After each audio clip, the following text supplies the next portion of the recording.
Rain fell like shards of glass through the black firs. The road to Duskmere twisted upward toward the cliffs, and the wheels of the armoured coach shrieked on the stones. 6 horses strained against their harnesses, breath steaming, metal plate and leather reins slick with ice. The coach lamps threw ribbons of gold into the dark. Everything beyond them was night devouring night. Edric Hale rode beside the rear wheel. His coat was soaked through, and the weight of the mail beneath it had turned him into a moving grave marker. Cold, grim, enduring. The Duchess's colours, black and crimson, hung from the lance on the lead rider's back, their edges burning in the wind. He had been told not to speak to her, not to look through the window, not to question why a mortal was chosen to guard a woman who could command the dead to rise.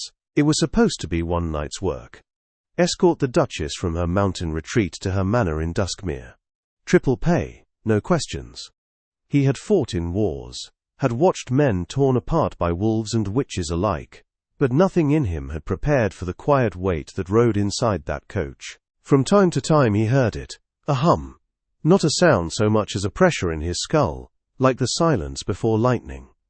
It grew stronger whenever the coach slowed, and once, when a wheel hit a rut, he could have sworn he smelled roses cut with iron. "Keep your eyes forward," the captain muttered beside him. Edric obeyed. The forest pressed close. The torches flickered blue. Somewhere above, a nightbird screamed, then nothing. The horses began to toss their heads. Animals always sensed what men chose to ignore. "Something's wrong," Edric said. "Wolves," the captain spat, but his voice lacked certainty. "We're nearly through Thornpass. Hold formation."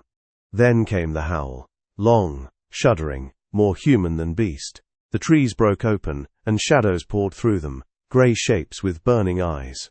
The coach rocked as the first of them hit the wheel, claws scraping iron. "Blades!" Steel hissed free. The horses screamed. Edric swung down from the saddle, driving his sword into fur and flesh. The body hit the mud with a wet crack. Another came, larger, eyes red as coals. He met it head-on, blocking its jaws with the flat of his blade. Behind him, the coach door slammed open. She stepped out.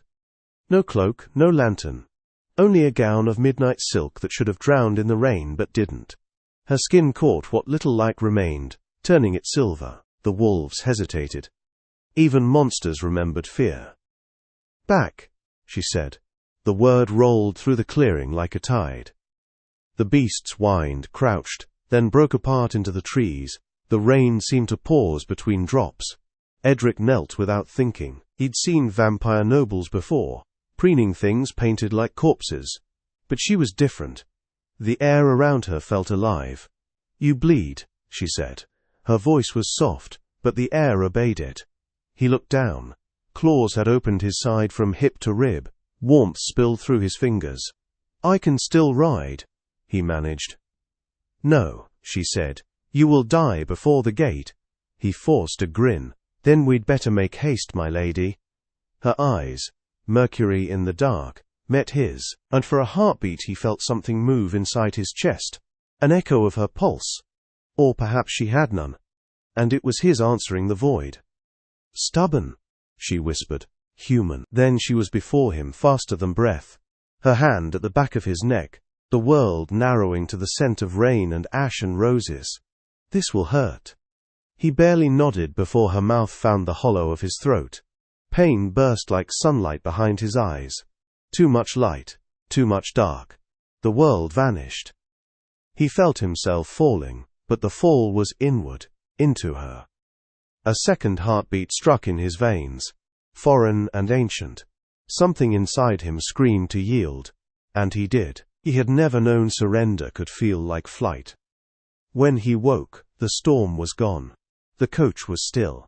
The forest held its breath. She sat beside him in the mud, cradling his head on her lap, as if he were something fragile. Blood glimmered on her lips. He tried to speak. She silenced him with a touch. "You are not dying," she said. "Not yet." "What did you?" "Saved you." Her smile was almost kind. "Or ruined you. Time will decide which." He reached up, fingers brushing her wrist. Her skin was cold enough to burn. "I should thank you. You should fear me." I already do. For the first time she looked uncertain. Then she leaned closer, breath like winter against his ear. You are mine, Edric Hale, she said. Remember that when you wake. The world folded into darkness again. The last thing he heard was her voice ordering the captain to ride for Duskmere before dawn. He woke beneath a ceiling painted with night, not black, night. A patient sky of ultramarine and soot, where faint constellations had been brushed in gold leaf, half vanished by the breath of candles over centuries. The bed was too large, too soft, its hangings of velvet and gauze magnifying sound into a hush. Somewhere a clock ticked with the gravity of a cathedral pendulum. Somewhere a fire whispered its dry secrets to old wood. Edric tried to sit up. The room tilted, then steadied. The ache in his side had changed timbre. The raw tearing of claws had become a low, seething heat that pulsed in time with not his heart precisely, with something deeper. He pressed his palm there, and felt a thrum answer him from beyond his skin, as if the blood itself remembered a song he had not learned. He swung his feet to the rug, and found the floor colder than stone ought to be. The air smelled of beeswax, old roses, and rain rinsed from 1,000 nights. He tested his weight. Pain, yes, but caged now. Disciplined. He could walk. When he drew back the curtains, the windows rose from the floor like chapel doors, and beyond their leaded panes, the city of Duskmere unfurled. Roofs like wet ink, chimneys bleeding pale smoke into a sky the color of a bruise, the river cutting through it all like a length of black silk. Somewhere, bells tolled the hour, in the manner of mourners counting their dead. Careful! He turned. A woman stood in the doorway, narrow and neat as a penstroke. She wore mourning black, and a collar of starched white that framed a face built for listening rather than command. She held a basin, and a folded towel. You will faint if you try too much, she added. I won't, Edric said, because he was a soldier, and because soldiers lie to keep the world from crumbling. He braced one hand against the window frame, and the other against pride. The woman's mouth made the briefest motion, that might have been the ghost of a smile. Then please pretend you might. It will save the carpet. He let her guide him to a chair carved with vines that had never lived. She set the basin on a low table, and wrung out the towel until steam unfurled like breath. As she dabbed at his temple, the back of his neck prickled. Where is she? He asked, and hated the quickness of it. Her Grace attends matters of the house, the woman said. She sits the Black Court at dusk on Tuesdays, which this is. She tipped her head as if listening to a second clock hidden in the walls. It is nearly dusk. He must have slept through a day and a night.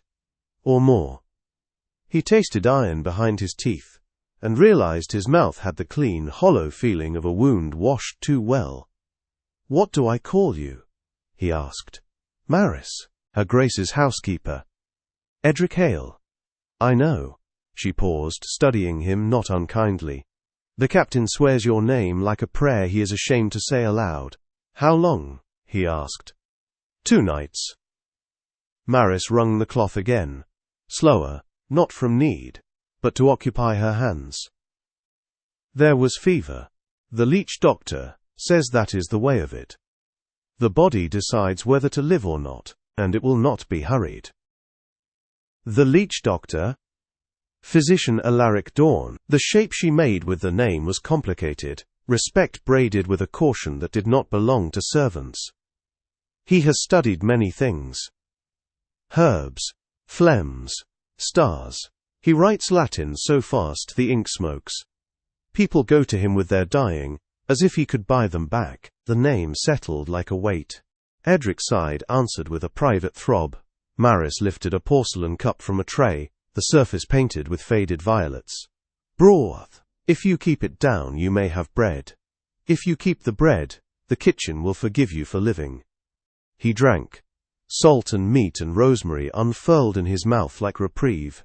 He had not known hunger until it found him now, primitive and shameless, as if it had been pacing in the corridor waiting for permission. The second swallow was greed. The third he managed to make seem civilized.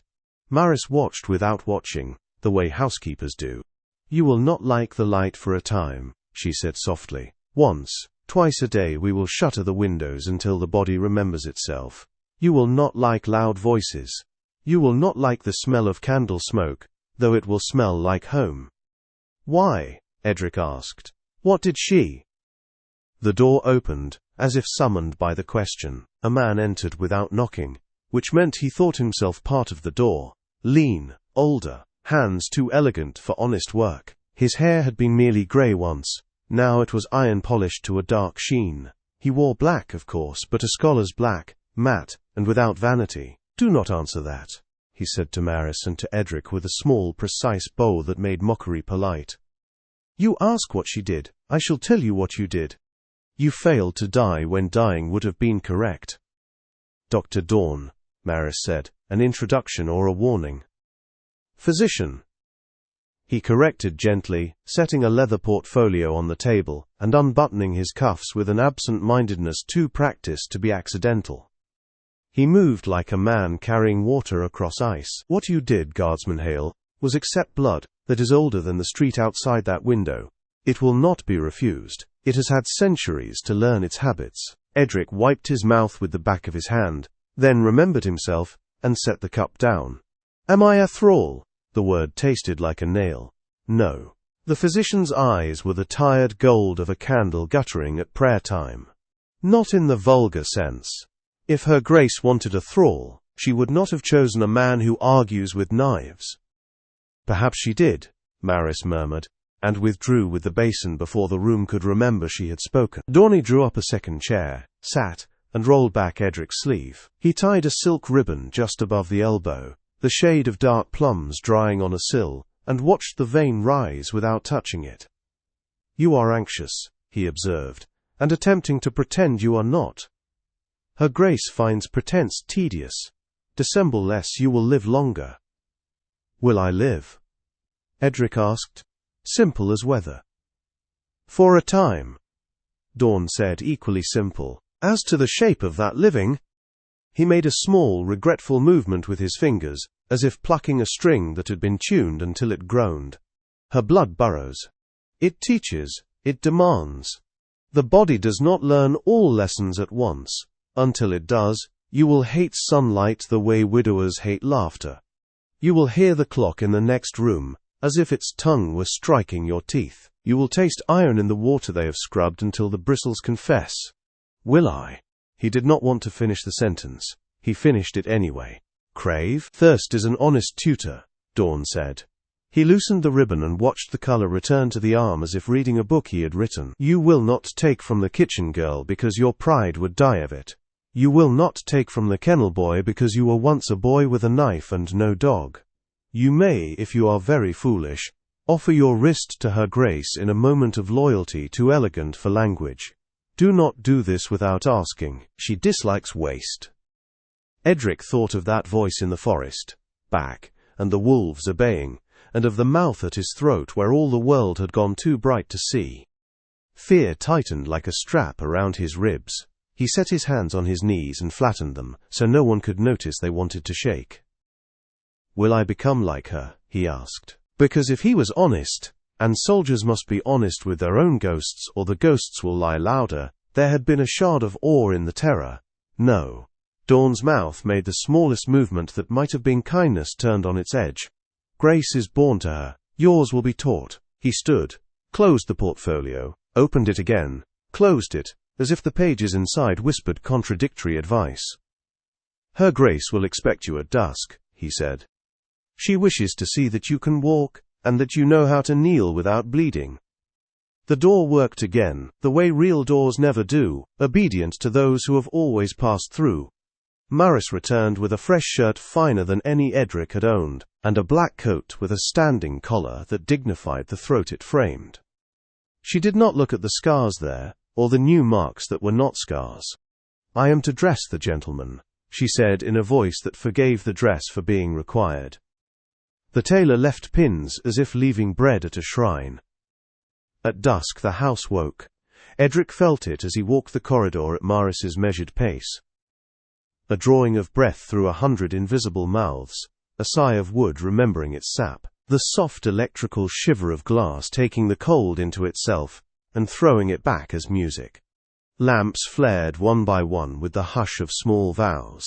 Footsteps altered their natures, by day practical and apologetic, by night deliberate and more musical than the instruments they passed. The corridor opened on a gallery where portraits stared with the insolence of the revered.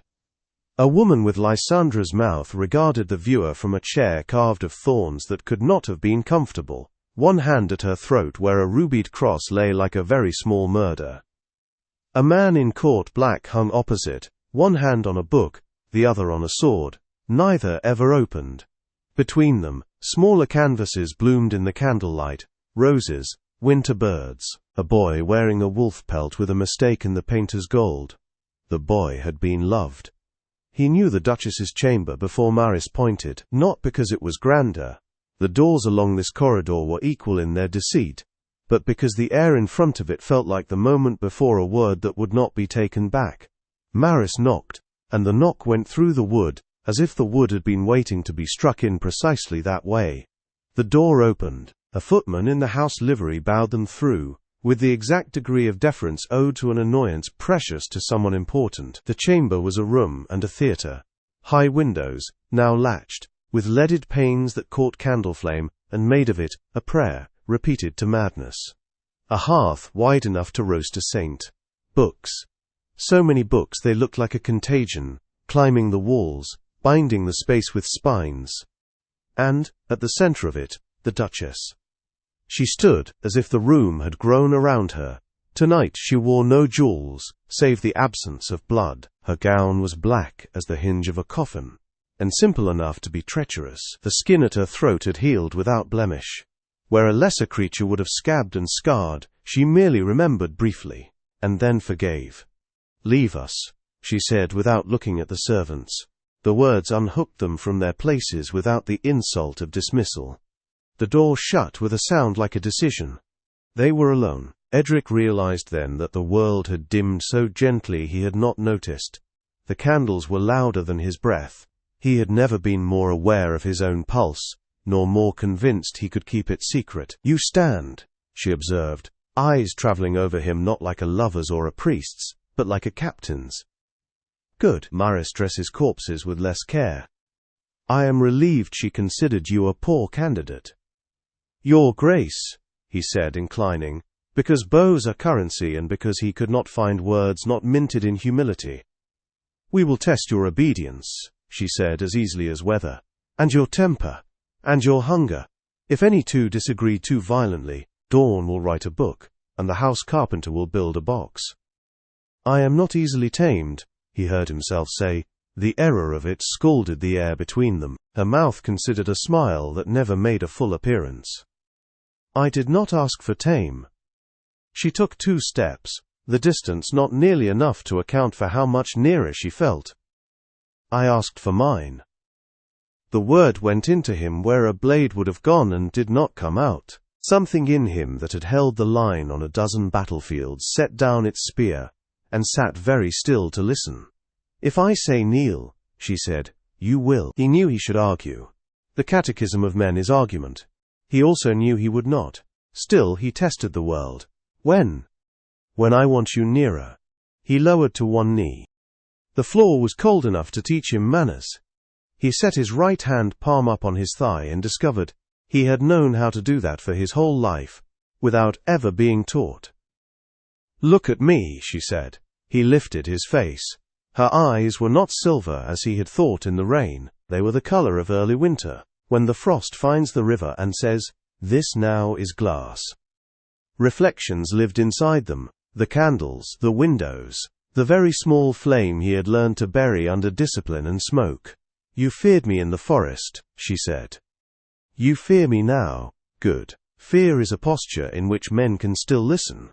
"I trust you," he said, and startled himself. Trust is a word men wear to hide.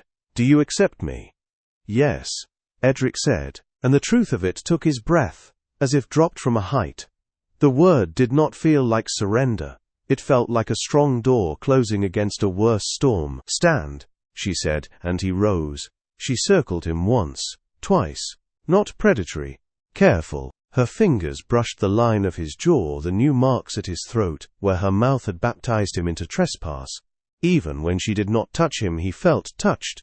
"You will sleep when I permit it," she said. "You will eat when I permit it.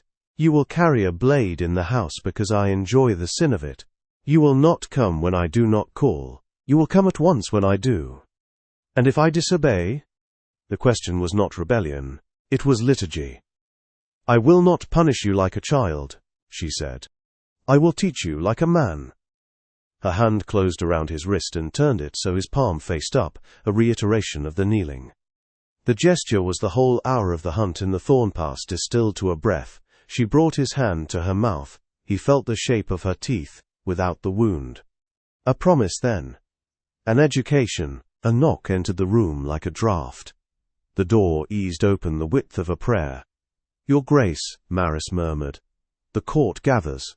Lysandra did not release him. She turned his hand, placed it against her own throat, and held it there for one beat of the silent heart that would not be hurried by witnesses or clocks. "You will walk 3 paces behind me," she said. "You will not flinch when they say your name as if spitting. You will not look at Lord Mavros. He enjoys being seen. You will not speak until I require your voice." "And if someone strikes?" Edric asked. "Then you will teach him a language he has never learned." She released him at last, as if letting go were a kindness. "You are not my pet, Edric Hale." The faintest heat entered the winter of her voice. "You are my scandal." He breathed. He did not know he had been holding breath until the body remembered how to want it. Maris opened the door wider. Edric stepped back the prescribed 3 paces, and Lysandra crossed the threshold without seeming to move at all. They went through the house like a procession in a ruined country that still believed in saints, servants and stewards and people who existed for the dignified purpose of holding open curtains, paused to watch. Some eyes trained on the floor so hard their gaze made a groove in it. Others looked directly at him, neither cruel nor kind, as if measuring if he would break the way things break when dropped from a sufficient height. The Black Hall took its name from the stone that made it, veined obsidian, polished until the torchlight lost courage. A dais rose at the far end beneath a canopy, embroidered with moths in silver thread.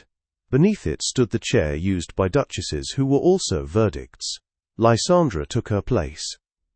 The court bowed in a ripple that punctured its own silence. Vampires wore night like an inheritance. Human petitioners clung to daylight manners and watched them fail. Music evaporated against the stone, and returned as scent. Wine, wax, wet wool, the faint singe of jealousy. Lord Mavros stood to the right of the dais like an accusation. He was beautiful in the useless way. Perfection is every feature edited by cruelty.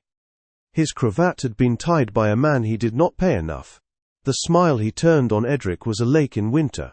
Something walking on it would break. "Your Grace," he said, inclining not as deeply as courtesy demanded, which was its own kind of courtesy. "We were told you had brought back a curiosity from the mountains. He is less spectacular than rumor promised." "That is fortunate," Lysandra said. "Spectacle tires." Mavros's eyes slid, slick as eels, to Edric. "Have you named it?" Edric felt the word it ring in his bones, as if he were made of tuning forks. "I have," Lysandra said. "He is called Edric Hale. He was chosen." "By whom?" Mavros asked, the smile widening by a measure Satan would admire. "By me," she said, with the mildness of snow covering graves. Mavros bowed again. If he bent any less he would fall upward. "Then I shall trust your taste." "Do not," she said. "Trust my jurisdiction." A rustle moved through the hall, not loud but significant, like fabric choosing which way to burn. Petitioners stepped forward. A miller whose grinding stones had been cracked by frost asked for remission of his tithe. A widow begged permission to bury her husband in consecrated soil, though his debts were black. A boy with hands inked to the wrists sought leave to apprentice himself to a press that printed pamphlets too clever to be safe. Lysandra heard them, one by one. She asked questions that did not embarrass, and questions that did. She judged in sentences that sounded like kindness, until one noticed how exact they were. Edric stood behind her and learned the weight of stillness as a craft. Hunger tapped a small spoon against the inside of his ribs and asked to be fed. He ignored it. The hall was cool as submerged iron. He could taste each candle as if it were a spice. It happened midway through the petitions, as it always does when men decide a moment belongs to them. A young vampire lord, Edric had not learned the name yet. He would, stepped out of place with the swagger of a deed that had been rehearsed with laughter and then blessed with wine. "Your Grace," he said, as if it were a dare he had finally voiced. "This human offends the dignity of the house. The Black Court is not a stage for circus tricks. He opened a hand to indicate the people who would not follow him if they had to pay for the walk. "Grow anxious watching you play at affection with cattle." Edric did not move. He felt Lysandra's attention turn to the young man. Not her head. Her attention. The temperature of the hall fell the distance between a candle and a shiver. "Your name," she said. "Lord Asriel," he said proudly, as a boy reciting the name of his father's sword. "You find offense," she said. "You are free to leave." The court made a very small sound, like a hand closing around a wineglass too tightly. Asriel flushed. "If he must be paraded in our sight, let him at least be silent," he said, louder. "Let him kneel." Lysandra said nothing. She did not turn. Her hand lifted the width of a breath and hovered, palm down, empty of rings. Edric felt the air answer it. The world collected around that hand the way rain collects in a hollow of carved stone. He did not consider whether to obey. He obeyed. He went down on one knee, like a man who had decided falling was beneath him. He set his right hand palm up, as before. He bowed his head to the precise degree that confesses without begging. The hall did not contain a sound. Even the torches remembered to be still. "Is your dignity soothed?" Lysandra asked Asriel without looking. "Yes," said Asriel.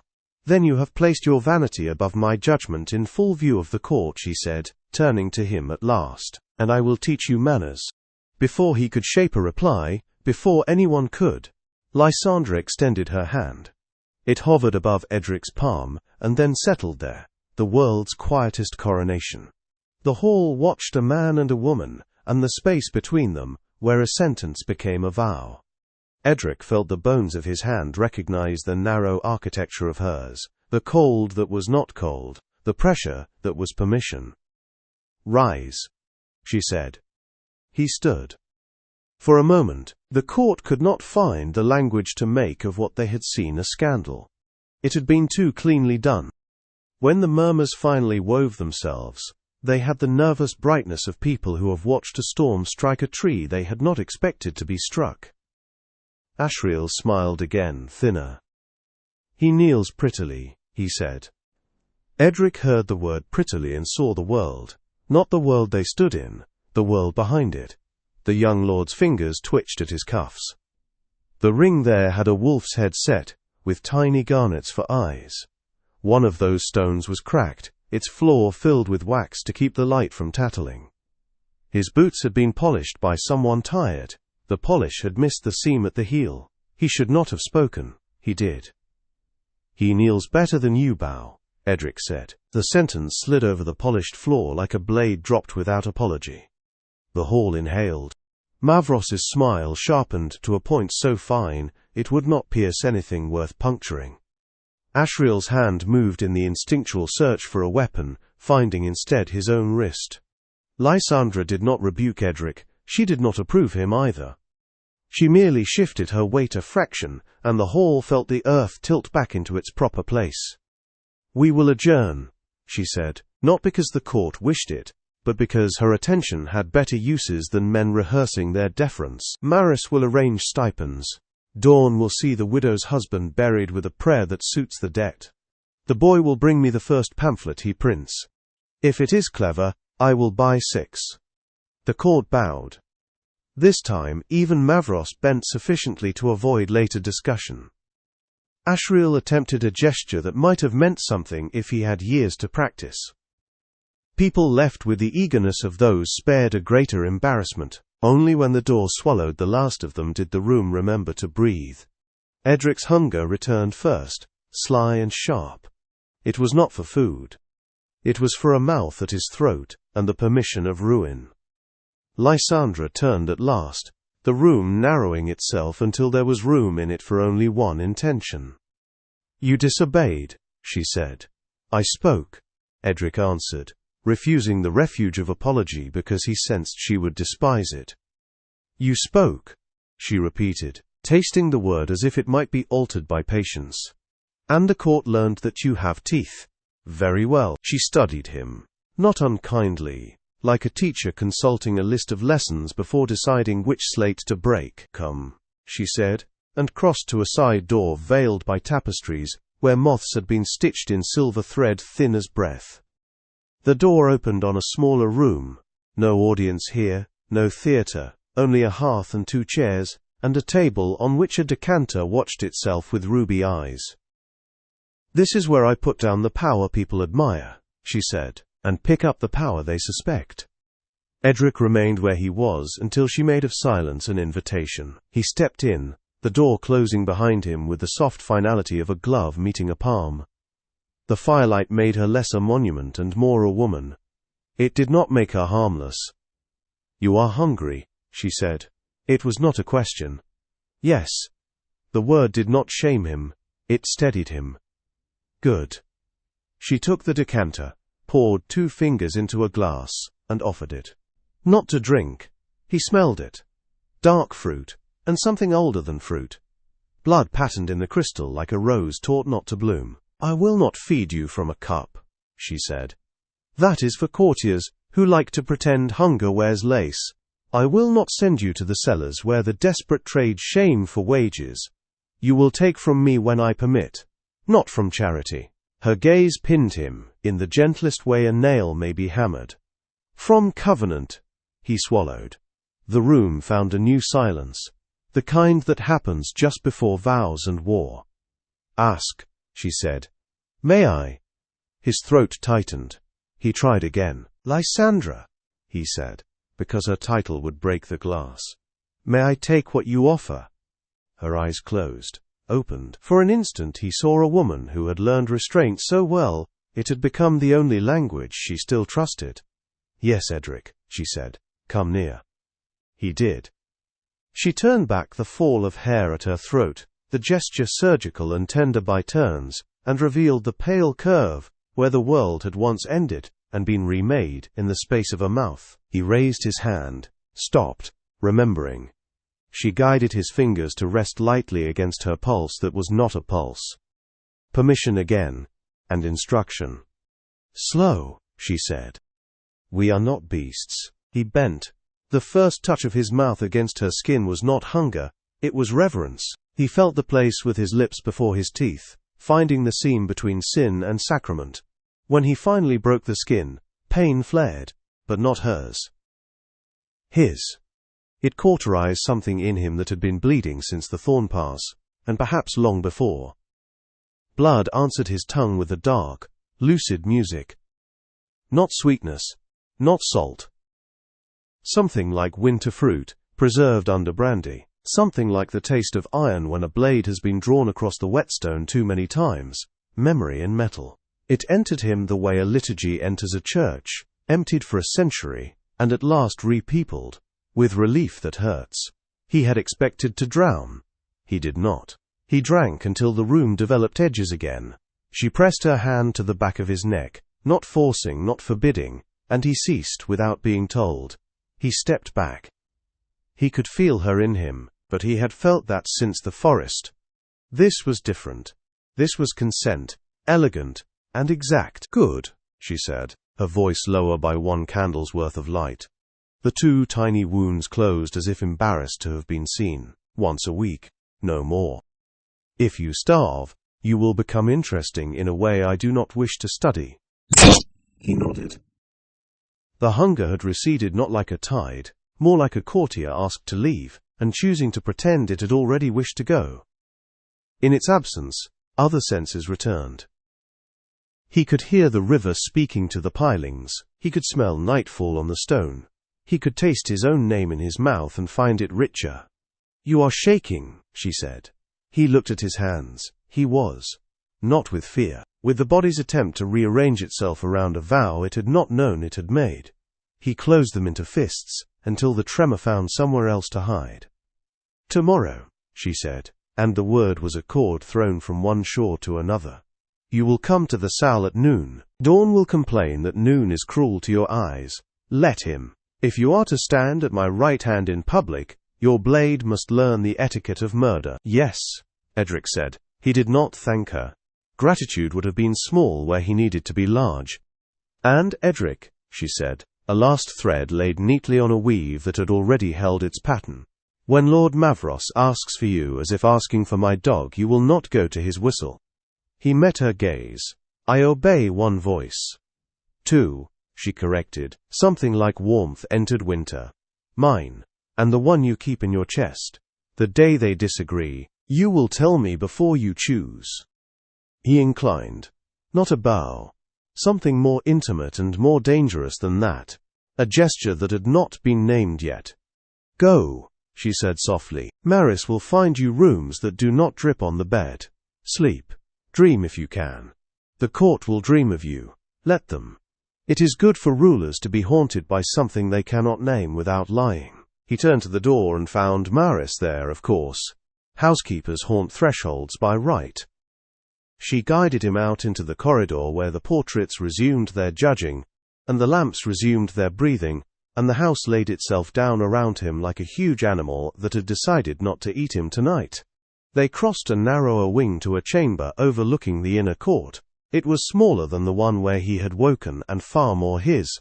A narrow bed, a chest, a washstand, a crucifix someone had turned toward the wall and then thought better of, and turned back again. On the sill, a small wooden horse had been left by a careless child, or a careful servant who understood talismans. He touched it for luck he did not believe in. Maris stood in the doorway, candle guttering. "Do you understand your fortune?" she asked. "Or your peril?" "Yes," Edric said. "You do not," she said, but there was approval in it. Sleep. He did, eventually. The night in the paint above him kept its stars. When he drifted down the corridor of his own mouth to the place where her pulse had not been. He dreamed he was kneeling in a hall cut from obsidian, and a woman placed her winter hand in his, and the world did not end, because someone had decided not to. He woke once to a sound he had learned to lean toward, the hush of a dress through a doorway the dress had taught to open quietly. He did not light the candle. He only looked. Her shadow crossed the threshold and paused as if listening to his sleep and its honesty. Then, it moved on, the silence that follows churches and crimes. Just before dawn, bells rolled over the city like a low wave. Somewhere far across the roofs, a wolf answered, and was answered by 3 more. Edric lay still, and scolded his blood for wanting to sing. He counted his breaths, he counted his bones, he counted the hours, until noon. In the courtyard below, men dragged straw and sawdust into the practice ring. When the gate opened, Lord Mavros's carriage passed beneath, and did not stop. Edric watched it, memorizing ink and wheel and crest as if one day he would need to name them back to the metal they had been. Behind the carriage a figure on foot paused and looked up. Ashriel, young, beautiful in the way wine insists on being good company. He raised a hand and mimed a bow that mocked the craft. Edric did not return it. Ashriel smiled with all his teeth and moved on. By the time the light found a grey courage, Edric had learned the shape of the room's air by heart, the way boys in barracks learn the places their bodies belong to fences and planks. He rose, washed, dressed in black that did not pretend to be finery, and tied his hair back with string. He strapped on the sword he had brought from the mountain road and knew with a small, private acknowledgement that he would need a better one. At noon, the salle's doors opened on the breath of oil and chalk and leather. Sunlight struck through the high windows like interrogation. Dorne stood with a ledger under one arm and disapproval under the other. "You will hate this hour," he said brightly. "I have chosen it because you will hate it." Lysandra waited on the far side of the room in a coat cut like a confession. She held a practice blade in one hand and nothing in the other, and looked as if the better weapon was the empty one. "Begin," she said. And the day after the knight began to learn what it was for. The first time she struck him in the salle, it was not with the blade. It was with silence. No command, no warning, just the sudden absence of her presence behind him, and then a rush of air that whispered across his neck like a ghost deciding where to haunt. Edric turned, blade raised. The edge met her parry too late. Her sword kissed his throat, light as breath. "Dead," she said. He stepped back, breath sharp. "You move like smoke. You breathe like a man who wants to live more than win." She let the point fall, and the air between them resumed its trembling. "That is not a fault. It is only mortal." He smiled despite himself. "I have not forgotten." Her gaze found the pulse beneath his jaw, the one that had once belonged to her mouth. "Good. Do not forget whose blood reminds you to live." Hours passed. They sparred until the light grew narrow and yellow, slanting through the tall windows like dying sermons. By the end, Edric's shirt was clinging to him, and the scent of his own blood, human blood, threaded the air like incense. Lysandra's blade grazed his ribs once more, leaving a red line so fine it looked deliberate. "Hold still," she said, reaching out. He did. Her thumb caught the bead of blood before it fell, and she watched it roll down to her wrist. Something changed in her expression, an emotion he could not name, and that she refused to let him see too long. "Enough for today." She turned, the folds of her coat whispering. "Maris will bring you to the library. Alaric insists you should hear what he's uncovered." "Uncovered?" Edric asked. Her glance lingered, heavy and unreadable. "The question you have not asked me," she said, "is why you lived when so many who are bitten do not." The library of House Virellen was not a room, it was an organism, a cathedral of ink and vellum whose shelves arched like ribs. Ladders leaned against bone-white columns. Candles floated in crystal spheres suspended by black wire. The air tasted of dust and secrets. Physician Alaric Dorne was waiting in the central alcove, a quill behind one ear, and a decanter within reach. He had the look of a man who feared neither blasphemy nor boredom. "You took longer than I expected," he said, glancing at the shallow cut on Edric's ribs. "Ah, the Duchess teaches with precision." "She teaches with mercy," Edric replied. Dorne smiled faintly. "Then you have not yet seen her without it."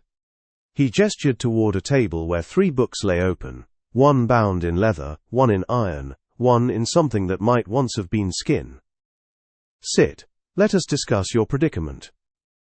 Edric obeyed, though every instinct in him rebelled at sitting in the presence of that much unspoken knowledge. "The blood bond between vampire and mortal is known," Dorne began, "but it is selective. 99 die in agony, one survives as a thrall, dependent and diminished. None keep their will intact." He poured 2 fingers of crimson liquid into a glass and swirled it. "Until you."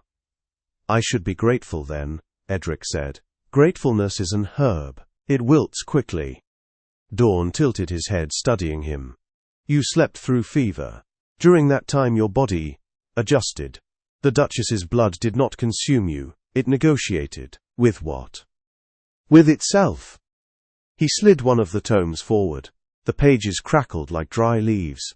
"This text is 5 centuries old, a record of the First Blood Concord, when a mortal knight defended his vampire queen and was marked for death by both heaven and hell. His blood would not burn, and the angels refused his soul. The chroniclers called it unclaimed blood." Edric's hand found the edge of the table. "And you think that's what I am?" "I think you are what happens when the world forgets to categorize you." Dorne's voice softened. "In the old tongue there's a prophecy, misinterpreted of course. It says the unclaimed blood shall balance the dark. The priests took it to mean a savior. The scholars, an omen. I take it to mean complication." Lysandra stood by the window, her face turned away. The reflection of candlelight painted her like stained glass.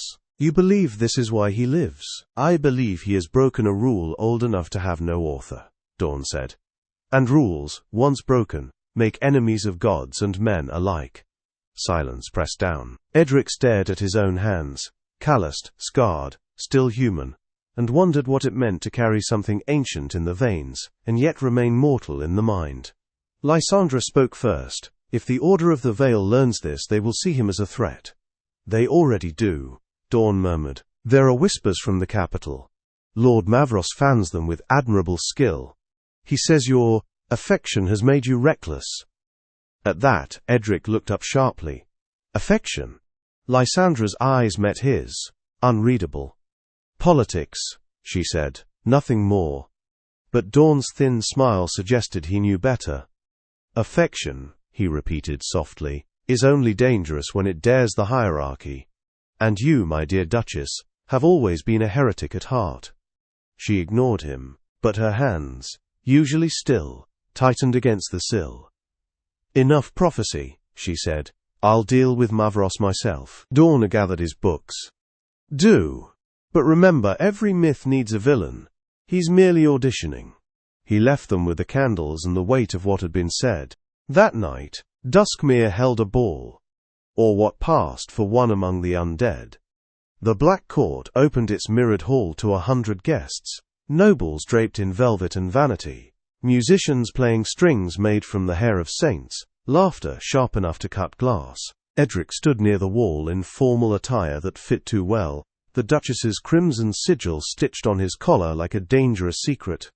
Eyes followed him wherever he went, some curious, some cruel, all hungry. Maris passed by him once, whispering, "Do not drink the wine, it remembers what it was." He almost smiled. At the far end, Lysandra stood beneath the chandelier, her gown white as sin forgiven. Mavros was beside her, pouring charm like poison into the air. Edric watched the subtle tension in her shoulders, the stillness of a predator resisting the urge to strike. When their eyes met across the hall, it was not recognition, it was command. She was telling him to endure. He tried. He truly did. But then Mavros reached out, casually, possessively, and touched the small of her back. Something in Edric's chest broke its chain. He crossed the floor before he knew he was moving. "My lord," he said, bowing with a soldier's restraint. "You presume much." Mavros turned, all teeth. "And you, good guard, presume to speak in the presence of blood your kind has not earned." Edric's hand settled on the hilt of his sword.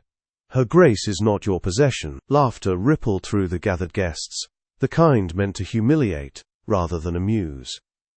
Lysandra's gaze warned him, "Stop." But the fire in him, hers and his mingled, was past reason. Mavros leaned closer.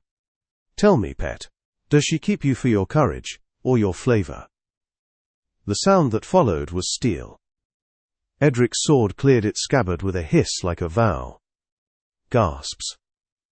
Movement. A dozen blades drawn in reply. Lysandra's voice cut through the chaos, sharp and cold. "Enough." The hall froze. Even the violin stopped mid-note. "Mavros," she said, "you have insulted my house in front of my court. Choose your apology or your death." Mavros's eyes burned with the thrill of spectacle. A duel, then. "Accepted," Edric said before she could stop him. The Duchess's gaze snapped to him. A warning. And something else, something fierce and proud. "So be it," Mavros said, baring his fangs in a grin that glittered like broken glass. They cleared the center of the hall. Two figures circled beneath the chandelier's 1,000 eyes. Mavros moved with immortal grace. Edric, with human precision. His heart hammered too loud, but his body remembered every lesson of battle, every breath she taught him to control. Steel met steel. Sparks scattered like stars underfoot. Mavros struck first. Fast, cruel. Edric parried. The second blow caught his shoulder. Pain sang through him, sharp and bright. He felt the hunger in his blood awaken, the echo of her bite calling out. He let it. Not fully, but enough. The next strike came like lightning, and Edric turned with it, letting instinct, not logic, guide the blade. His sword found Mavros's chest, slicing through black silk and arrogance alike. Blood darkened the marble. The hall erupted in whispers. Lysandra rose from her seat, voice calm as death. "The matter is settled." Mavros fell to one knee, clutching his wound, disbelief twisting his face. He's no mortal." "No," she said softly, descending the dais. "He's mine." Her words rang through the hall like the tolling of a bell. No one dared move. She reached Edric's side. He dropped to one knee, not out of submission, but exhaustion. Her hand caught his chin, turning his face upward. "You fool," she whispered. "You've doomed yourself." "Worth it," he rasped. For a moment, just one, she looked at him as though seeing the ruins of something beautiful, and knowing she would walk through them anyway. Then, in full view of the court, she leaned down and kissed him. It was not gentle, it was declaration, defiance. Her blood still burned on his tongue, hers answered it. The room, the guests, the century itself disappeared. When they broke apart, the silence was absolute. "Leave us," she said, and the hall obeyed. Later, when the doors had closed and the candles guttered low, she stood before him in the quiet aftermath. "You shouldn't have challenged him," she said, voice low. "Every noble in Duskmere now knows what you are." "What am I?" he asked. "Your experiment, your pet." She flinched, as if he'd struck her. "You are my mistake," she said, but her voice trembled on the last word. He stepped closer. "Then, why did you kiss me?" "Because I wanted to remember what it felt like to be alive," she whispered, their foreheads touched. The air between them trembled with everything unsaid. "You're not my thrall, Edric Hale," she breathed. "But if we are not careful, you will become my undoing." "Then let me be it," he said. "At least let me be that." For the first time she closed her eyes, and the Duchess, the unyielding, immortal Lysandra Virellen, let a mortal man's hands find her face. Outside, thunder rolled across the rooftops of Duskmere, and the bells began to toll, not for death, but for something far more dangerous. The beginning of love. They announced the hunt with bells that did not ring for God. At the 9th hour, a footman in a livery so dark it consumed light, climbed the tower stairs, and pulled the rope with the solemnity of a priest. The sound rolled across Duskmere in slow iron waves, gathering men to windows and women to doorways, waking old instincts that remembered running. In the courtyards of House Virellen torches flared, and hounds shook their chains, their breath a pale frenzy. Velvet-shod nobles assembled with masks carved like saints and monsters, antlers of silver fixed to their brows, quivers laced in silk. The moon climbed as if invited. Maris dressed him without commenting on the stupidity of the world. A coat blacker than custom, shirt sleeves bound close with ribbon, boots fitted to a man who would have to move very fast and pretend he needn't. When she fastened the last button at his throat, her fingers paused. "If she gives you an order tonight," she said, eyes on the stubborn cloth, "obey the word, not the fear behind it." "What do you mean?" "She fears two things," Maris said. "Your death, and your staying." She stepped back and studied him the way one studies a letter one does not wish to send. "Do not let her fear choose your life for you." In the lower court, the hunt gathered like weather. Trumpets called the old music, the dangerous one written for hooves and teeth. Servants led out the mounts. Black coursers barded in metal that had been beaten until it gleamed like water. The Duchess's mare wore no bit. She came to her rider, because she had learned that not all dominion requires iron. Lysandra wore riding leathers the color of winter bark, and a cloak lined with white fur that remembered its snow. She had braided her hair away from her face. It exposed the architecture of cheek and jaw and the mouth that had rewritten his life. No jewels. Her only adornment was the knowledge that the night belonged to her.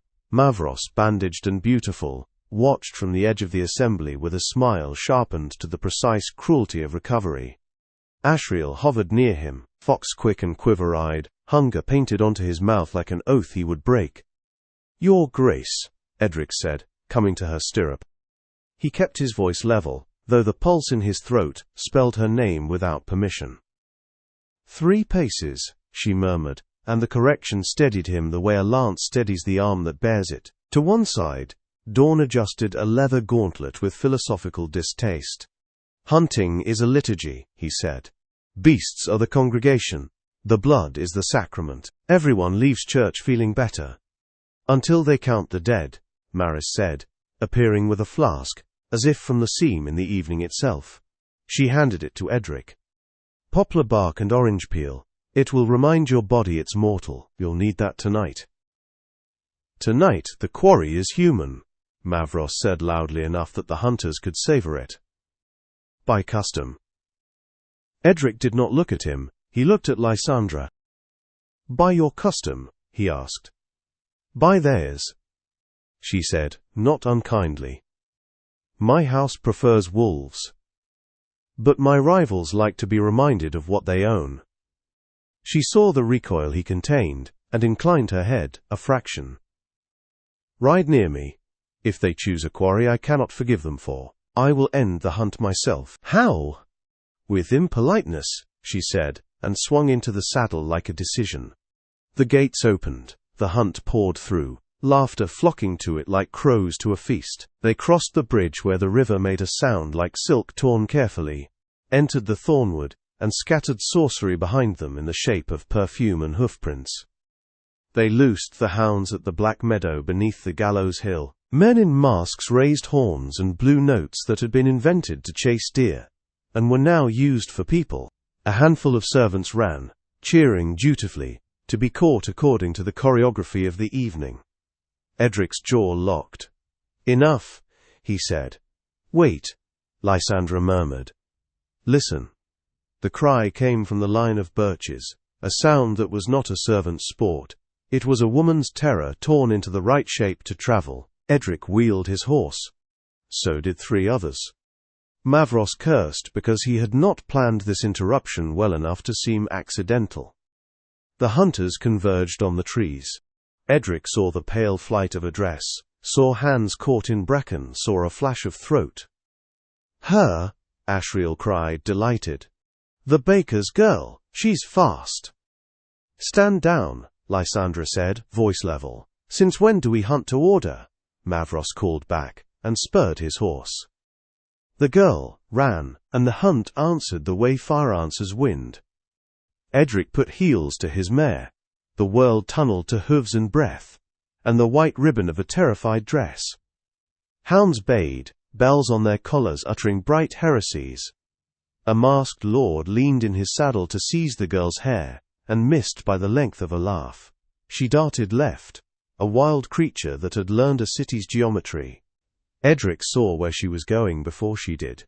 The old quarry, whose mouth opened like a black coin in the grass. "Lysandra," he said, but she was already moving, her mare eating ground like a forgiven sin. At the quarry's rim the girl stumbled. Edric reached. He caught her wrist. Momentum tore his shoulder into white heat, but he hauled. She landed across his saddle like a question. A hound leaped, teeth shattered on iron, yelped, scrambled back into the night. "Mine," Ashriel laughed, closing, blade angled to slice the air near Edric's face, with the intimacy of a whisper. "You can share if you beg." Something in Edric that had sat obediently at the edge of the room since his first breath stood up and walked to the center. The part of him that had begged God in ditches and gotten mud for an answer put out its hand and took the reins. He moved. Not fast, not precisely. This was a decision slowed until the seconds could admire the bones of it. He shifted his weight, guiding the mare into Ashriel's path. At the last instant he let her shoulder strike the other horse's shoulder. Flesh on flesh, bone on bone, 2 animals remembering their old wars. Ashriel yelped, not unlike his hound. He grabbed for balance, found only his own vanity. He fell. The ground took him with the ancient courtesy it affords fools. Breathless, laughing because he could not help it, Edric turned his mare, set the girl upright in front of him, and put the flat of his sword against the throat of the next man who thought to be brave. "Go," he told the girl, and she did, running toward the black reeds where the quarry's old water kept secrets, and the night promised anonymity to those who knew how to ask. "Bold," Mavros said, drawing level. His mask was a silver boar, his mouth all tusk. Unwise. Ends the hunt, Lysandra said, bringing her mare between them. By right of House Virellen. You have no right over mine, Mavros said softly. I have right over my road, she said, and my forest, and my mercy, and over this man. She shifted, almost imperceptibly, so Edric could see the line of her mouth in profile. It was not smiling. It was the memory of a gate closing. Torches swarmed. Lords objected. Ladies complained of chill. The hounds whined and wanted to be told what to do next. The knight cocked its head sideways and listened for a story. Dorne rode up with Maris behind him, absurd on a borrowed mule that looked like it had opinions about physicians. Lovely, he said. We've achieved morality in public. Now the predators will feel insulted. Can we go home before they remember vengeance is a hobby? I have 3 deer to hang, Maris announced to no one and everyone. The kitchen is not amused.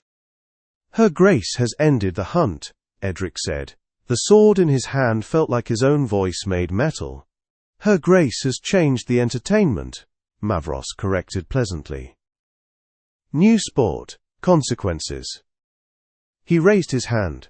A second wave of riders spilled from the birches, faces covered in linen, eyes blacked with soot, armbands stitched with a sigil. Edric did not know, but recognized the way prey recognizes that the bush conceals more than wind. The Order of the Veil, Lysandra said. A breath, only a breath, rode over the word. She had used prayer for less. A man at their head spoke through cloth. Lysandra Virellen, he said, granting no courtesy titles. You stand accused of apostasy, of consorting with mortal flesh as equal, of permitting your blood to profane the boundary. I permit nothing, Lysandra said. I choose. Sinner's grammar, the man said, and tilted his hand. Bows rose. The hounds squirmed as if pressed by invisible hands. Nobles who had come out to play remembered they had urgent business with elsewhere. Mavros smiled with the fatigued magnanimity of a host who is not paying the musicians. There, he told the order. Don't frighten the horses. Save your thunder for the cathedral, it echoes better there. Edric's mare stamped. He drew his horse between Lysandra and the archers, without consulting anyone he could blame later. He did not think. He did the arithmetic that men do when time compresses to a blade's width. Distance, wind, the curve of a mouth under cloth. He lifted his sword. Stand down, he said, and heard in his own voice the sound of a man who knows he will be killed and would like to choose the sentence. The order did not lower their bows. Lysandra said, very quiet, Edric. He looked at her. In the white fur, with the wild light on her cheekbones, with the distance between them suddenly visible as if the air had decided to make lines, she looked like all his unlearning. He wanted to kneel. He wanted to run. He wanted to set fire to the world and warm his hands at it until dawn. Ride, Lysandra said. Now, no, he said, and the syllable was not disobedience, it was devotion. We ride. He moved to her right. So close their knees brushed. He lifted his blade, and drew her, with it, an invitation to the night, to choose its heroes. The order loosed. The first shaft struck his shoulder where luck lives. Pain lit his arm with bright geometry. He used it.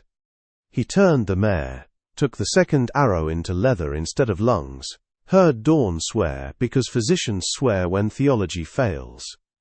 Lysandra lifted her hand, and the torches around the order coughed, guttered, died. Dark fell on the archers like a dropped cloth. They broke as men break, when their courage depends on being seen. The nobles broke because they were nobles. Mavros did not break. His horse carried him backward with exquisite tact. Home, Lysandra said, and the word found their horses' feet. They did not return to the grand gate, with its gargoyles and its gossip. They cut along the river to the old postern, through the orchard where winter kept the trees like candelabra stripped of flame. Maris had the door open before they reached it, which means she had known when the hunt began how it would end. Cellars, she said, the house must not see you bleed. They descended into stone older than the bedrock, stone that remembered being sea. Lamps hissed and spat at the damp. Barrels breathed their sour deer perfume. Dorne ripped cloth with his teeth and made of his own coat a bandage around Edric's shoulder, his hands swift and elegant even in profanity. "You will ruin that," Edric said, "because men make jokes when they ought to make wills." "Clothes are a fiction," Dorne said. "Bodies are the scandal." Maris set a basin under the drip of a cracked cistern. "They will come here," she said, voice small because the ceiling insisted on smallness. "If the order moves by law, they knock on the front door and announce their sacrilege. If they move by appetite, they slip under the city and come up through our floorboards like rats who learned Latin." "They will move by appetite," Lysandra said. Her face had shed the night's beautiful mask and kept only its truth. "Mavros has both hands on their hunger and pretends not to notice the teeth." "Then we run?" Edric asked, not because he feared and not because he did not, because she needed someone to give shape to the obvious. "We go to ground," Lysandra said. "There are crypts beneath the crypts. We were not always lords. We remember when dirt was the only coronation." "You cannot abdicate your house," Dorne said softly. "The wolves will keep the couch warm, and the barons will take the silver, and the order will nail pamphlets to the doors explaining why God wanted it." "I will not abdicate," she said. "I will leave, briefly, so that I may return and make the repairs with a hammer." Maris's mouth became a thread. "I will pack what you will miss only after it is gone," she said. "The rest can learn to belong to other hands." They moved. Not nobles now, not servants. Tribe. The house above them felt the shift in its bones and sighed. Edric followed Lysandra into the deeper dark, a sword in his good hand, and a breath in his bad, and the taste of her still lighting the back of his tongue. The stairs found the old angles that do not care about human knees. The air found the old cold that loves lungs, the way winter loves wheat. The crypt beneath the house's official crypt had not been built. It had grown. Roots ate mortar. Water wrote its slow scripture on stone. A chapel waited there for any god who could tolerate being loved by the wrong people. Its altar was a simple slab. Its candles were not lit, and its virtue was quiet. Lysandra set her palm on the altar as a woman might set it on the shoulder of a friend. "Here," she said. "A little while." Dorne busied himself with bottles and lint. Maris erected a campaign of blankets and determined hospitality.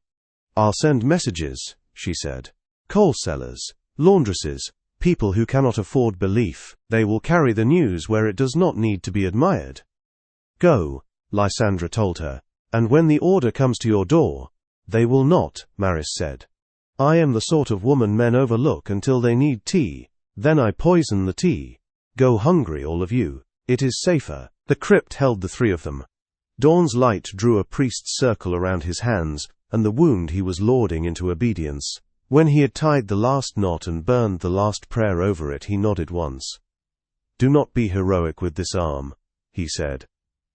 "Heroes are the first to be buried in interesting ways." He withdrew to the far arch like a man returning to a book he had married for a reason. Edric and Lysandra remained near the stone. "You disobeyed me," she said. He looked at her. "I refuse to leave you to be brave alone." She turned that over in her mouth, tasting it like a foreign word that had been properly conjugated.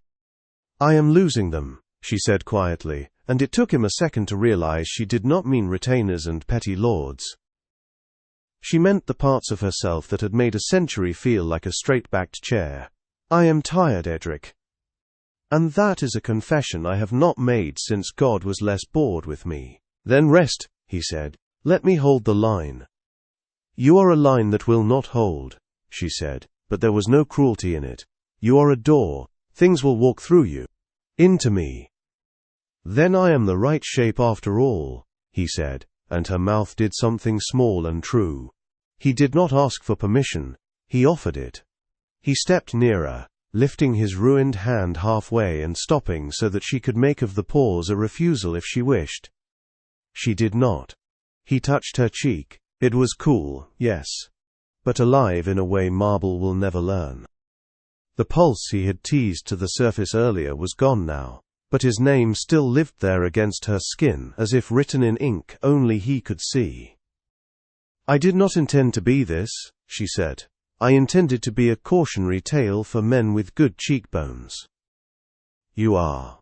He smiled, as sincere as any truth he had ever told. "And the only story I find I can bear." She held his face in both hands then, palm to jaw, fingers in the short hair that had defied every comb he had owned. "The order will kill you to make a sentence," she said. "And the sentence will be, see what comes of loving the wrong way." "Make them liars," he said. The first kiss in the hall had been defiance. This one was confession. He did not lunge, did not seize. He leaned and they met, and he learned that submission could be a choice made by both at once. She opened to him with a sound almost too small for human ears, the release a dagger makes when its sheath knows it belongs there. He did not taste blood. He tasted winter turned to warmth, an old house consenting to a new fire. Cloth learned how to be useless. The altar learned how to be a table for hands and mouths rather than names. He found the hollow beneath her clavicle, where the skin was thin as faith, and set his mouth there. She undid the last button at his throat, not with urgency but with ceremony, as if she were unfastening a century. He felt the place where she had made him hers flare and then quiet, not a wound now, but a signature. "Say it," she whispered against his jaw. He did not ask for which it was. He already knew. "Yours," he said. "By will." "And mine," she said fiercely, as if someone were in the room arguing. "By choice." After, when the breath had slowed, and the skin had learned again to be the size it was, they lay on cloak and stone. The candles had not been lit, but the dark did what it can for lovers. It became gentle. "We will have to run," she said into the place below his ear, where men keep all the names they do not speak, before the bells remember their duty. "We will," he said. His shoulder ached, his mouth ached, his certainty did not. "We will go where the order has not invented a number for our sin." "Nowhere then," she said, and smiled against his throat. Dorne coughed the cough of a man who announces he is not in the room. "If you will conclude the sacrament," he said mildly. "The order has begun their procession. They carry banners. It is tedious and therefore dangerous." He handed them packs that had not been there a moment ago. Maris's work. Bread, cheese, a flask that did not say what it held but promised warmth. A coil of silk rope so fine it could have been a lady's hair. "Under the south vault," Dorne said, "there is a culvert no one believes exists, because the last man who knew it died before he learned to boast. Follow it to the river. Keep to the reeds. The worst people of Duskmere live there, which makes them the best." "You?" Lysandra asked. "I will scold the order until they remember school," he said. "Also, someone must tend to whatever foolishness Mavros calls strategy. Go." They went. Not up. Down and then sideways, into a passage so narrow, the stone learned their names from their shoulders. The culvert breathed cold on their faces and stank of moss, and the luxury of fresh water. Outside, bells began. Not the hunt's iron, the cathedral's bronze. The order was marrying itself to violence. They emerged beneath the quay, where the fishwives slept, and the drunks found their knees. The river gave them darkness, and froze its surface, just enough to suggest malice. They kept to the reeds as Dorne had taught them, and learned to be weeds. Duskmere above them sang war. Torches spilled like meteors into streets, and men who loved rules more than people shouted the names of God into alleys that did not speak that language. The house of Virellen shuttered its eyes, and looked like a widow who had decided not to wear black, because it made death too proud. They made the far bank by the tannery. The air there had its own theology. Edric took it into his lungs and kept moving. Lysandra walked as if the world had been built to be beneath her feet. Because perhaps it had. At the edge of the wood, the city stopped pretending to be older than the oak. They stepped under the trees and became something the law could not find a word for. The cathedral's bells failed to reach them whole. The order's banners became moths, pinned to the night and forgotten. They did not speak until the ground rose into the shape of a place the moon liked. Edric stopped. His shoulder said new prayers. Lysandra turned to him in that blend of impatience and concern she used on weather and men. "Can you go on?" she asked. "I can do anything you ask," he said, and meant it, which is rare enough that the knight took note. "Then learn to ask for yourself," she said, and sat, and pulled him down with her. They rested in the hush of old leaves. Somewhere an owl disliked the future. Somewhere, in the city they had left, a chamberlain found the house's empty bed and began to weep in a manner practical men reserve for roofs that leak at last. "We are heretics," Edric said. "We were before the order learned to pronounce it," Lysandra said. "Now we are only honest." "What happens now?" he asked. "Now," she said, "we become the rumor that makes tyrants sleep with lighted candles." He leaned his head back against the bark and watched the sky move through branches. The stars were the same stars that had watched him bleed on roads, and laugh in taverns, and pretend there was nothing else worth doing. They were kinder now. Or his eyes were. "Edric," she said, and her voice held something like the gravity of bells when bells are used for love. "If you go on with me, you will not be forgiven." "I am already forgiven," he said, "by the only court that matters." "Which is?" He took her hand and set it over the old mark her mouth had made at his throat. "This one." She considered him the way one considers a piece of music that has chosen itself to be the last song of a long night. "Then dawn will be cruel," she said gently, "but it will not be lonely." They rose when the cold asked to be remembered. They walked when the city's sleep turned to turning, and the order's prayers turned to shouting. They did not look back. Lovers and fugitives must learn that art quickly. Behind them, Duskmere's spires gathered the pale into themselves, and House Virellen shuttered its windows with the dignity of a queen who has decided to be absent on purpose. In the crypt, Dorne composed a letter to future trouble and began it with "Dear child, we are all the wrong kind of holy." Maris boiled water with the care of a general sharpening a sword. On the road, two figures passed into the trees, a woman who had taught the night its manners, and a man who had refused to let manners kill the brave thing in him.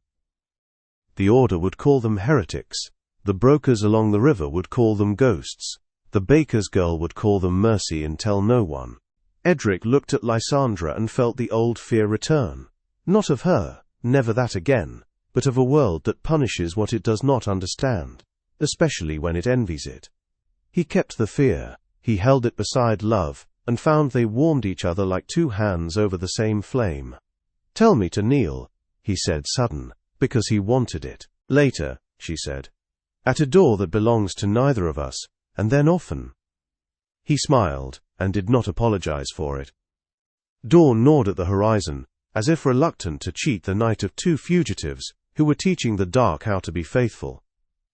When the first color touched the clouds, they reached the boundary where the house's jurisdiction ceased, and the forests began.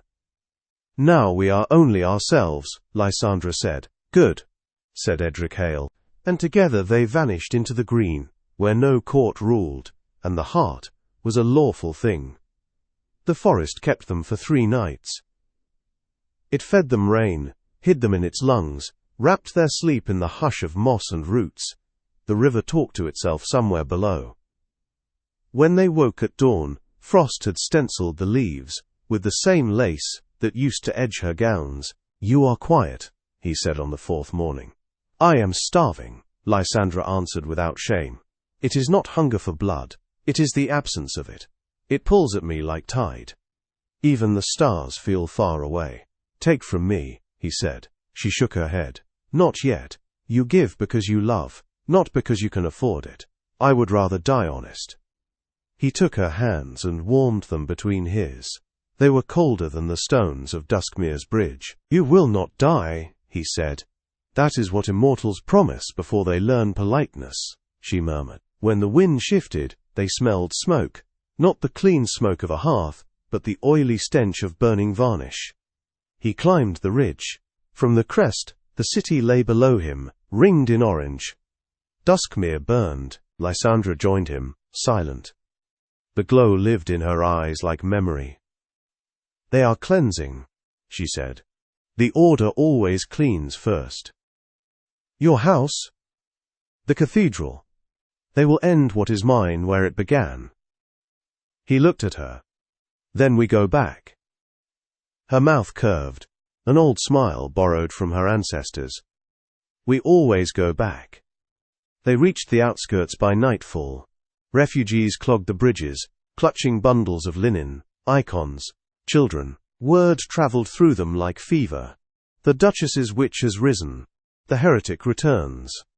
Edric and Lysandra slipped among them unseen, cloaked and hooded, the crowd too busy saving itself to notice the cause of its salvation. The cathedral crowned the highest hill, its spire stabbing through the smoke. Bells clanged in confusion. The Order of the Veil had turned the nave into a tribunal. Soldiers carried torches like arguments. At the square below the steps stood Lord Mavros, black armor shining like a mirror. His bandaged chest told its own tale. At his side, Physician Dorne knelt, hands bound. The sight stopped Lysandra mid-step. "Why?" she whispered. "Because I was the one left alive," Dorne said when they drew close enough for him to see her.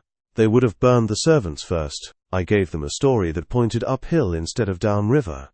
Her gaze softened. "Old liar." "Professional," he corrected, and winced as a guard prodded him to silence. Mavros turned. "So the fable walks back into its ending. I was afraid you would deprive us of closure." "Release him," Lysandra said. "Trade, my dear," Mavros replied. "You for him.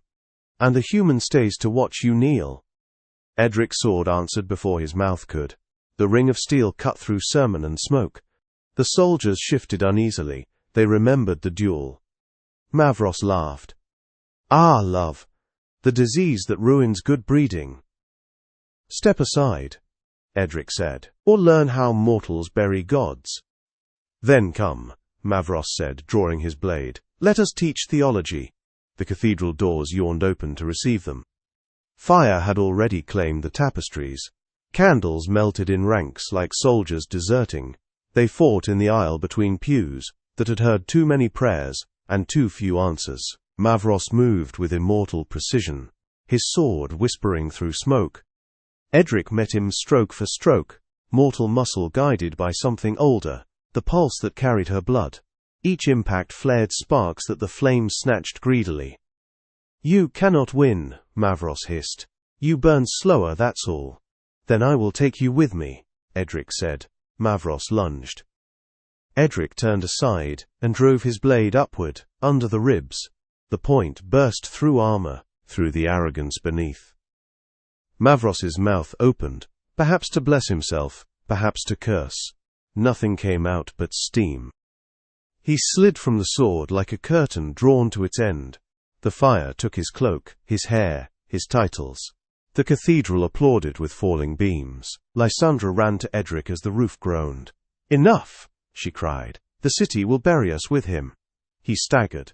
Blood soaked his side. The arrow wound had torn again. "Go," he said. "You can still." She caught his face between her hands.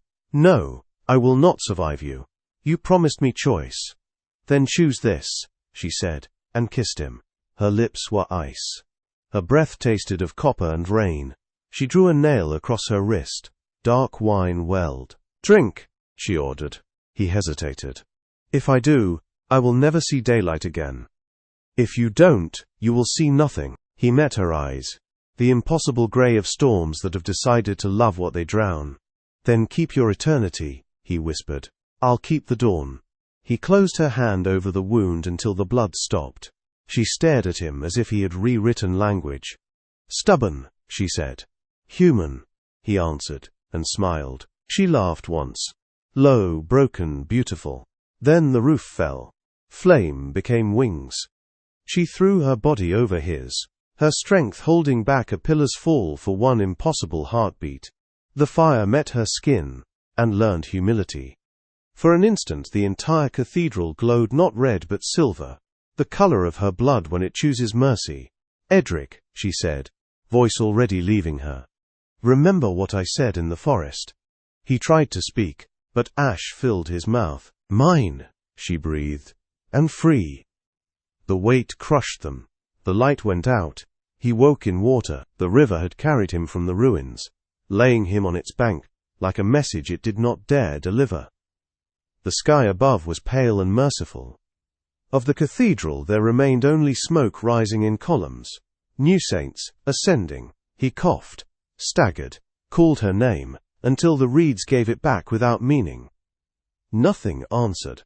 Only the taste of her still lived in him, a quiet warmth that refused to cool. Dawn found him 2 days later, limping and furious. "You are unkillable," the physician said, binding what wounds he could.